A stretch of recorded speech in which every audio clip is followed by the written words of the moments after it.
Today we're gonna be working on the EK hatch, the black car that we just recently painted. This thing was super clean when we got it, 71,000 original miles on the chassis, had a 99 2000 front end conversion on it. The back of the car, even though the original paint was in really good shape, it actually kind of just needed refreshed. There was a little bit of lacquer checking in on the roof and a couple of little pillars and stuff like that. Had a couple dings and dents and stuff.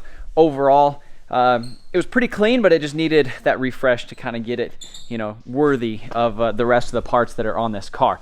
So Type R swap right up front, 99 2000 front end, Type R OEM wing, the OEM side skirts, everything paint matched. Now T37s, spoon brakes, and in order to kind of take this thing to the next level and get that show car finish, we're actually going to be wet sanding and polishing this thing today.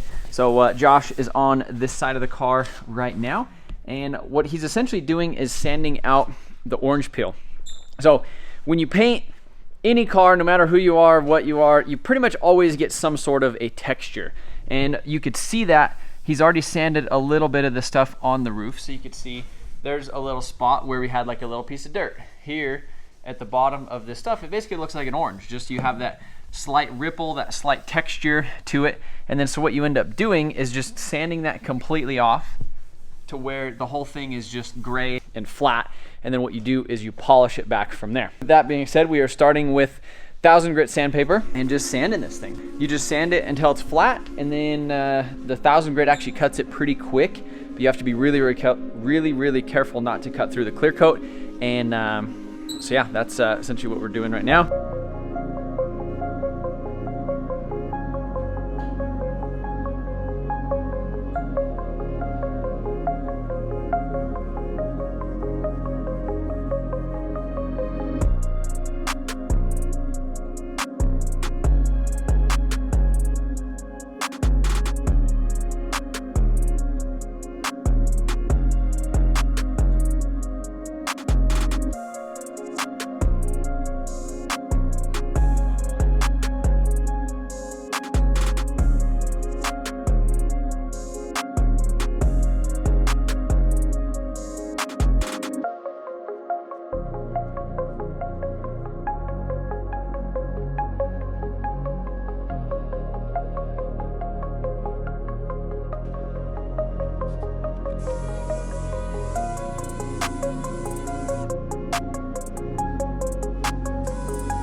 All right, so it is the next day. Yesterday, Josh got this thing basically sanded in 1000 grit, what, 1500? 1500, 2000. So it's pretty much ready to compound and polish. So stage one of this thing, we will use this 3M stuff. So this is their Perfect It system, and we use the #1. So that's the first stage. Then after that, we move on to #2, and then they actually have a third as well. So we're basically just using like these DeWalt rotary polishers, so not a DA. I actually like these a bit more when you are in this stage of doing it instead of using like a Roops or like a DA. I feel like these ones, they just work a lot faster, and I don't know, I've got a lot of practice with it. I've buffed a lot of cars with them. So I'll start out with a wool pad with compound and then move over to like a foam pad with the polish. So I've been working on my truck a little bit, fixing a few little things because that thing might be going bye-bye, which is kind of a sad day, but we'll talk about that in the future if that happens. So Josh has already compounded this side of the car with the wool pad and the stage 1 compound. So now all I have to do is basically just make sure everything is all good, wipe it down, get all this compound off of the car, and then use my foam pad with the stage 2 compound, and we'll start polishing this thing up, and it's gonna look like a diamond. So it's already looking really good. You can see just how much flatter everything is than it was initially, getting all that orange peel and stuff out. So yeah, I'm gonna be stoked. Lots of work, but we're gonna start polishing.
All right guys, so the pit bike is all put back together and this thing looks freaking sweet. Got the upgraded springs plus the dampening rods. The dampening rods are actually the thing that pretty much make the front end of it taller because the way that they space everything out inside the shock. It's got the new shock fluid in there, the extended and taller bars with the extended throttle tube and brake lines and all that stuff. I don't know why, but I see a lot of like even Adam and TJ, or not TJ, like Tommy, everybody else who had a Crf110 at the LZ Invitational, their starter button was actually down here, which I did not like. For some reason, this one just lined up and was good. I thought it may have been too short. It has the pegs, it has the shifter, and then it has the HD spring in the back with a little shock spacer to kind of space this thing up.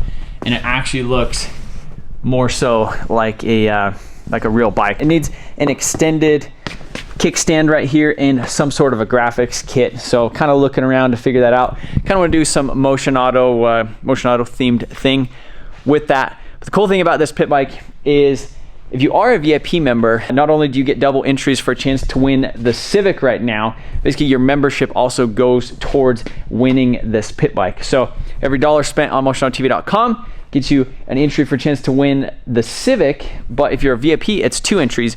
But every dollar spent on membership, so if you are a VIP member, we have a $10 option, a $20 option, and a $50 option. So every dollar spent on membership goes towards the pit bike. So during this whole sweepstakes, it's a 2-month thing. So if you are billed twice, you will technically get the entries, you know, twice, basically the first month and then the second month. I like the whole VIP program. I hope you guys are enjoying it. We did switch it up and change it over to more of an access to the website where we're going to do some more how-to videos and exclusive products on the website. So I'll put the link in the description to that.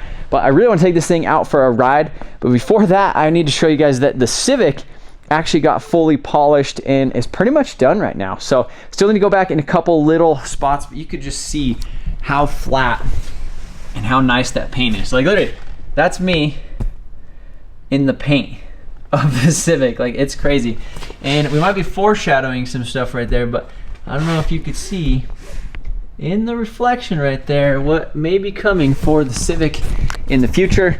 I'll show you guys that when we get back for a little ride. I want to take this pit bike out for a ride and see how it is with the new suspension, and show you guys that you know, maybe you don't have to walk around the pits anymore. Your neighborhood, you could ride around in this pit bike if you become a VIP. The cool thing about this bike is that it is electric start and it's fuel injected. If you hear that, it's like a tiny little fuel pump in there. So, hit this thing for a little rip outside. Also, I got this little GoPro. I'm gonna stick this in my mouth, give you guys a little POV.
like riding a wheelie with the GoPro in your mouth, because like it's like right here where you're supposed to be seeing, you know?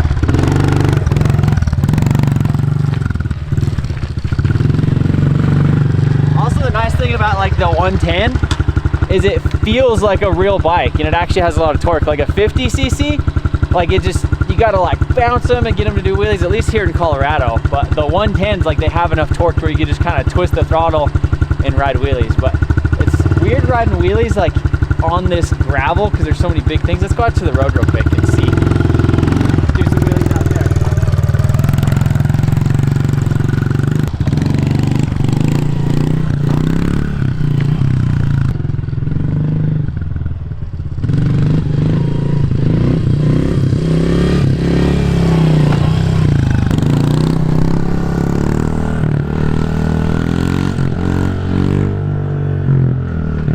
Got a good one. It's just weird that like side to side I feel like I want to tip over, but I mean I'm just like starting in second gear and just twisting it, but it's a nice bike. It's a little bit cold out here, so this could be you. You could be freezing on your pit bike riding wheelies and the thing. Let's go show them what's up with the Civic and then we'll end it. Hi guys, so it is really chilly outside, but I'm super excited to announce that this car is a little bit slower than what it needs to be, and we need to make it a little bit faster. I've had this super sick turbo system just like laying on the shelf, just waiting for a car like this that we put so much time and money and effort into. You know, we have to skimp somewhere. So I got this beautiful eBay turbo right here. This is a RDT T3T4. It has this cast stainless manifold with a nice 38 mil gate right on the top. I think it was out in the dirt for a little bit. You know, we'll just clean this out really good, maybe with like a hair dryer. It should be good to go. Then we could put this on here, make some boost, make this Honda fast again. So actually that's not really a good idea. We're not gonna do that. We got probably the sickest turbo setup that you could ever put on a B-Series Honda. And I think I'm probably the only one to actually, or probably one of the first people to do this. So this right here is a brand new Garrett G30 660 turbo on a RTEC B18 investment cast stainless turbo manifold with a Turbo Smart 44mm wastegate. So if you guys are stoked about that, if you want to see how much boost, if you want to see how much power this thing will make on the B-Series in this thing, stay tuned for the next episode. But if you're not entered for a chance to win this thing, link in the description. Appreciate you guys watching. See you later.